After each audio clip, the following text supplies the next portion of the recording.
Good morning student. आज हम ई पाठशाला के अंतर्गत आपको कक्षा 5 की पाठ्य पुस्तक पंखुड़ी के पाठ 2 सुख की खोज, जो कि एक बोध कथा है, उसका पुनराभ्यास लेकर आपके समक्ष प्रस्तुत हुए हैं। अभी तक आपने पिछले वीडियो में इस पाठ से संबंधित वाचन, अभ्यास कार्य, प्रश्नोत्तर और व्याख्या को समझा था, जाना था। बहुत से छात्र इस पाठ को और वीडियो को नहीं देखा होगा, जिससे उनका ये पाठ मिस हो गया होगा। आज हम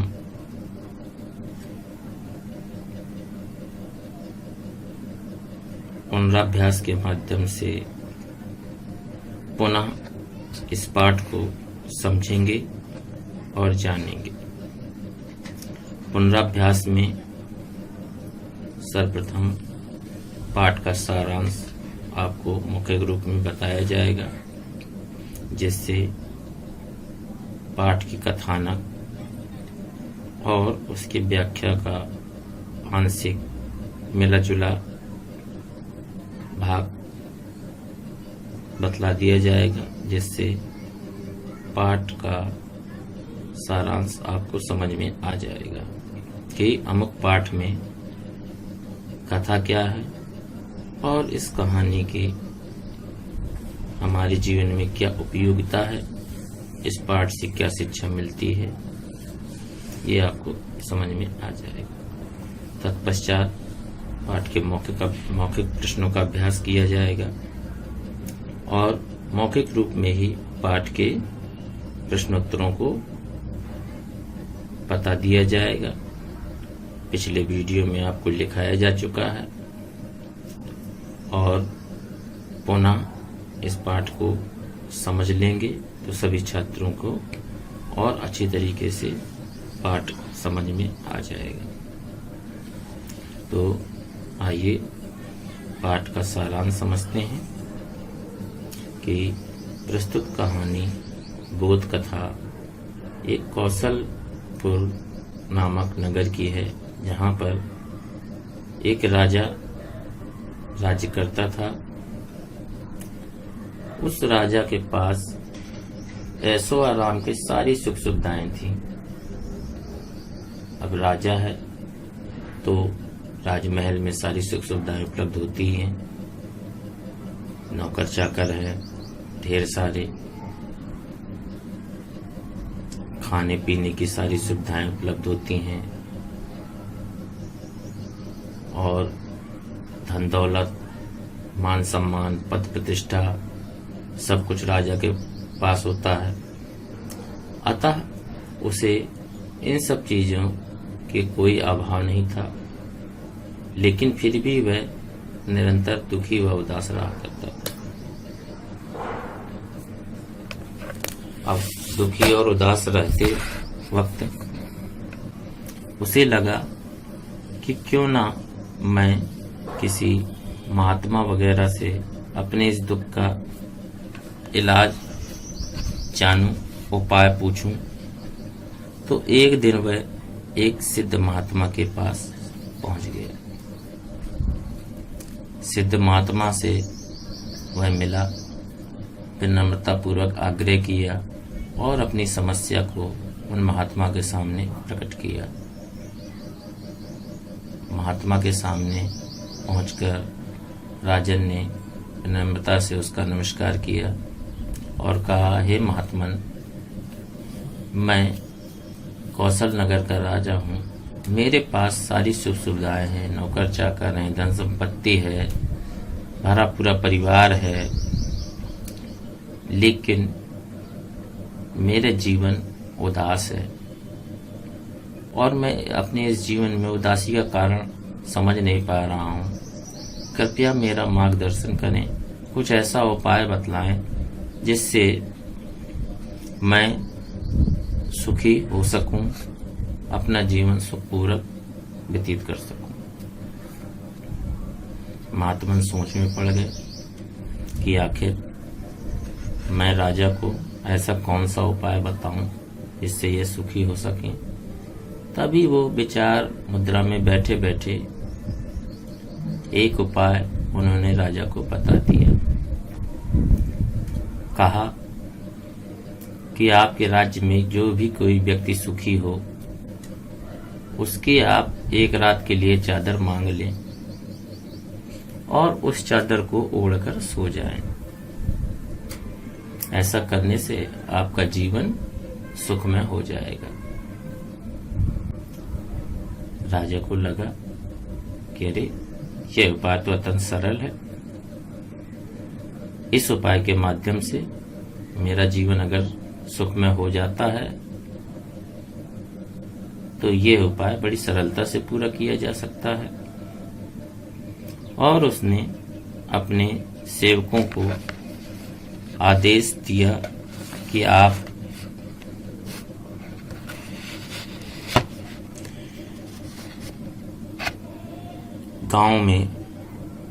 गांव पता लगाएं। हमारे राज्य में तो वैसे भी बहुत खुशहाली समृद्धि है, चारों तरफ खुशी आदमी मिल सकते हैं, और अपने राज्य में किसी एक व्यक्ति की चादर लेकर जो सुखी हो ले आओ ताकि मैं उसे ओढ़कर रात भर सो सकूं और अपना जीवन सुखमय कर सकूं। राजा की आज्ञानुसार राजा के सेवक सुखी आदमी की तलाश में गांव-गांव घूमने लगे। वह प्रत्येक व्यक्ति से पूछते, क्या तुम सुखी हो? लेकिन प्रत्येक व्यक्ति का उत्तर नकारात्मक रूप में मिलता, क्योंकि आज के इस युग के दौर में कोई भी व्यक्ति संपूर्ण सुखी हो ही नहीं सकता। हर एक व्यक्ति को किसी न किसी का प्रकार का कष्ट अवश्य होगा। कोई मानसिक कष्ट से गुजर रहा है तो कोई शारीरिक कष्ट से गुजर रहा है, किसी को धनाभाव है, किसी के पास धन नहीं है, किसी के पास खाने के लिए कुछ नहीं है, तो कोई पत्नी से पीड़ित है, तो कोई संतान से पीड़ित है, किसी को पुत्र का अभाव है। इस प्रकार इस संसार में कोई न कोई कष्ट सभी व्यक्तियों को है जिससे वह दुखी है। उन्हें एक भी सुखी आदमी राज्य में दिखाई नहीं पड़ा। अब वह चिंतित हो गए, उदास हो गए कि आखिर इतने बड़े राज्य में एक भी कोई व्यक्ति गरीब नहीं है, सुखी नहीं है, ऐसा कैसे हो सकता है। और वह उदास मन से वापस महल की ओर चल पड़े। तभी रास्ते में उन्हें एक मलंग फकीर दिखाई दिया। फकीर, मस्त मौला फकीर, उन्हें किसी चीज की कोई लालसा नहीं होती, जहां मिला खा लिया, जहां मिला रहने लगे, लेट गए। वह अपने आराध्य की भक्ति भावना में लीन गाता गुनगुनाता चला जा रहा था। सेवकों को लगा कि हो सकता है यह सुखी व्यक्ति हो, क्योंकि इसके अंदर कोई भी चिंता नहीं दिखाई दे रही है, ये निश्चिंत है, मलंग है। उन्होंने पूछा, क्या आप सुखी आदमी हैं? मलंग फकीर ने निश्चिंत होकर कहा, हाँ मैं सुखी हूँ। तब वो उनके चेहरे पर, सेवकों के चेहरे पर चमक आ गई। उन्होंने कहा, तो फिर आप राजा की आज्ञा अनुसार आप एक रात के लिए चादर दे दें, जिससे राजा अपना जीवन सुखमय कर सके। इसके बदले में आपको मुंह मांगा इनाम दिया जाएगा, जिससे आपको जीवन भर मांगने की कोई आवश्यकता नहीं पड़ेगी। यह सुनकर फकीर खिलखिलाकर हंस दिया और कहा कि मेरे पास तो चादर है ही नहीं, मैं राजा को क्या चादर दे सकता हूँ। तब सेवकों ने बड़े आश्चर्य से पूछा, जब चादर है ही नहीं तो तुम किस प्रकार खुशी हो, किस प्रकार खुशी हो। मलंग फकीर ने कहा, मुझे न पद की आशा है, ना धन दौलत की आशा है, ना मान सम्मान की आशा है। मुझे इन सब चीजों की कोई लालसा नहीं है, कोई इच्छा नहीं है। मैं इन सब चीजों से परे हूँ, अतः मैं सुखी हूँ। मैं अपना जीवन सादगीपूर्ण और संतोष से व्यतीत करता हूँ। मुझे इन सब चीजों की कोई इच्छा आकांक्षा नहीं। अब सेवकों को समझ में आ गया और उन्होंने राजा को फकीर के द्वारा बताई गई बात बताई। राजा को भी अब एहसास हो गया था कि फकीर की बात सही है। अत्यधिक ऐशो आराम और सुख सुविधाओं से मनुष्य दुखी रहता है। वह अतृप्त इच्छाओं को पूर्ण करने में ही अपना समय व्यतीत कर देता है और उसी इच्छाओं से वह अपना जीवन दुख में बना लेता है। अतः इस पाठ से शिक्षा मिलती है कि अतृप्त इच्छाएं ही दुख का मूल कारण होती हैं। इस प्रकार आपने पाठ का सारांश समझा। सारांश के उपरांत आइए, इस प्रकार आपने पाठ के सारांश को समझा। अब आपके मोबाइल की स्क्रीन में शब्दार्थ दिखाई दे रहे हैं, इनको आप पाँच करके स्क्रीनशॉट ले सकते हैं। संक्षिप्त रूप में अभ्यास कार्य को समझ लीजिए। जैसे मौखिक प्रश्न है, इस बोध कथा में वर्णित घटना कहाँ की है, तो घटना आपको बताया गया था कौशलपुर नगर की है। राजा के महल में कौन कौन सी सुविधाएं थीं, तो राजा के महल में ऐशो आराम की सारी सुविधाएं थीं। राजा महात्मा के पास क्यों गया, तो आपको पता ही है, सुखी होने का उपाय पूछने गया था।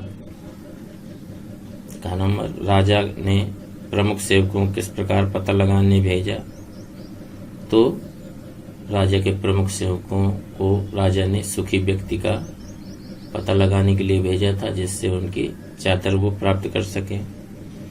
दूसरा नंबर है रिक्त स्थान पूरा करना है, तो कुछ शब्द दिए हैं आपको मोबाइल की स्क्रीन में दिखाई दे रहे होंगे। इन्हीं शब्दों के माध्यम से रिक्त स्थान पूरा करना है। एक दिन राजा एक सिद्ध महात्मा के पास पहुंचा। महात्मा ने राजा की सारी बातें ध्यानपूर्वक सुनी। हमारे राज्य में सुखी आदमियों की कमी नहीं थी। का नंबर, राजा के सेवक सुखी आदमियों की तलाश में गांव-गांव घूमने लगे। का नंबर, इस प्रकार प्रत्येक व्यक्ति को कोई न कोई शिकायत थी। 4 नंबर, वह निश्चिंत होकर एक तारा बजाते हुए कोई गीत गा रहा था। इस तरह आपका रिक्त स्थान हुआ। पिछले वीडियो में प्रश्नोत्तर भी आपको लिखाए जा चुके हैं। एक बार पुनः इन प्रश्नों को मोबाइल स्क्रीनशॉट के माध्यम से स्क्रीन में दिखाई दे रहे हैं, उनको खींच सकते हैं और लिख सकते हैं। जो भी छात्र वंचित रह गए हों या वीडियो देख न पाए हों या न समझ पाए हों, वह पुनराभ्यास के माध्यम से इस पाठ को अध्ययन कर सकते हैं। राजा ने महात्मा जी को अपने बारे में क्या बताया, तो उत्तर के रूप में राजा ने महात्मा जी को बताया कि मेरे राजमहल में सुख सुविधाओं की प्रत्येक वस्तु मौजूद है, भरा पूरा परिवार है, नौकर चाकर है, फिर भी मैं सुखी नहीं हूँ। ये प्रश्न का उत्तर हुआ। दूसरा प्रश्न है, महात्मा जी ने राजा के दुख का क्या उपाय बताया, तो उत्तर देख लीजिए। महात्मा जी ने राजा के दुख का उपाय बताया कि आप किसी सुखी आदमी की चादर एक रात ओढ़कर सो जाएं, जिससे आपका सारा दुख दूर हो जाएगा। गा नंबर, फकीर ने राजा के सेवकों को क्या बताया? तो फकीर ने राजा के सेवकों को बताया कि मुझे न पद की लालसा है, न प्रतिष्ठा चाहिए और न ही धन दौलत मान सम्मान चाहिए। मैं अपना जीवन सादगीपूर्ण व्यतीत करता हूँ, इसलिए मैं अत्यंत सुखी हूँ। अंतिम प्रश्न के रूप में इस कहानी से हमें क्या शिक्षा मिलती है? तो इस कहानी से हमें शिक्षा मिलती है कि अतृप्त इच्छाएं ही हमारे दुख का मूल कारण है। इस प्रकार पुनराभ्यास में आपके प्रश्नोत्तर हुए। इन प्रश्नोत्तरों को छात्र अपनी कॉपी पर लिखकर याद करें, तत्पश्चात निरीक्षण करवाएं। अगला अभ्यास कार्य में सही उत्तर के सामने सही का निशान लगाएं। इनमें से प्रश्न दिया होता है, 4 विकल्प देंगे सामने और उनमें एक सही होगा, उसका उत्तर आपको छांटना है। राजा अपने दुख का उपाय किससे पूछने गया? तो आपने पाठ में पढ़ा, सिद्ध महात्मा से। ठीक। दूसरा ख नंबर है, महात्मा जी ने राजा को किसकी चादर ओढ़ने को कहा? तो आपने पाठ के माध्यम से जाना था, सुखी आदमी की चादर। इसका उत्तर सही होगा। यह पूरी बोध कथा किसकी खोज पर आधारित है? तो पाठ का सारांश में ही बताया कि राजा सुख की खोज में गया था, अर्थात इसका उत्तर सुख की सही होगा। अब पाठ में ये साहित्यिक अंशु आपका कंप्लीट हुआ, पूर्ण हुआ। अब भाषा ज्ञान के माध्यम से हम व्याकरण का भाग जो आपकी पाठ्यपुस्तक में दिया गया है उसको समझेंगे। नीचे दिए गए शब्द युग्म में वाक्य प्रयोग करना है। तो पाठ में आए हैं शब्द, उनको अपने वाक्यों में प्रयोग करना है। ऐसो आराम, तो आप अपने माध्यम से कोई भी वाक्य एक बना सकते हैं। महल में ऐसो आराम के सारे साधन मौजूद थे। दिन रात परिश्रम कर वह परीक्षा में सफल हो गया। भरा पूरा, तो मेरा भरा पूरा परिवार है। नौकर चाकर, राजा के पास नौकर चाकर थे। मान सम्मान, फकीर को मान सम्मान की लालसा नहीं थी। अब आगे एक्सरसाइज में है, नीचे दिए गए शब्दों में चंद्र बिंदु का सही प्रयोग करना है। तो आपके कुछ शब्द दिए गए हैं, जैसे मगवाना, आंगन, हंसना, आंसू, पहुंचना, गांव। ये आपके शब्द दिए गए हैं, लेकिन इनमें चंद्र बिंदु नहीं लगाई गई है। अब जहां पर उचित इसका प्रयोग किया जा सकता है, आपको शब्द लिखकर उन्हें उचित प्रयोग करना है। तो आप हमारे मोबाइल के स्क्रीन में आपको दिखाई दे रहा होगा कि शब्दों के ऊपर उचित प्रयोग करते हुए उनका सही उत्तर लिख दिया गया है। आप लोग स्क्रीनशॉट लेकर उसे समझ सकते हैं। मंगवाना, इधर वा के ऊपर चांद बिंदी होगी। आंगन, इधर आ के ऊपर चांद बिंदी होगी। हंसना, हा के ऊपर चांद बिंदी होगी। आंसू, आ के ऊपर चांद बिंदी होगी। पहुंचना, हा के ऊपर चंद्र बिंदु होगी। गांव, गा के ऊपर चंद्र बिंदु होगी। अब 7वां एक्सरसाइज के रूप में आपको कुछ शब्द दिए गए हैं। इन शब्दों को सही शब्द जहां शुद्ध लिखा हो उसको तलाश करके आपको सही का निशान लगाना है। तो का नंबर चीज, तो आप में जो भी शब्द शुद्ध लगे उस पे सही का निशान लगाना है। तो इसमें दूसरा चीज शुद्ध है। सुविधा और सुविधा, 3 शब्द लिखे हुए हैं, जिसमें पहला सुविधा आपका शुद्ध है। तलाश और तलाश, तो तीसरा इसमें शुद्ध है। घ नंबर फकीर और फकीर, इसमें भी आपका तीसरा नंबर का शुद्ध शब्द होगा। इस प्रकार आपका पाठ पुनराभ्यास के रूप में समाप्त हुआ और इन वीडियो के माध्यम से आपके पाठ 2 के वाचन अभ्यास कार्य, प्रश्नोत्तर, शब्दार्थ और अंत में पुनराभ्यास के माध्यम से पाठ को पूर्ण किया गया। छात्रों से अपेक्षा है कि इस पाठ को अच्छी तरीके से समझ गए होंगे। जो भी समस्याएं हों उन्हें विषयाध्यापक से आप लोग मिलकर संपर्क करके दूर कर सकते हैं।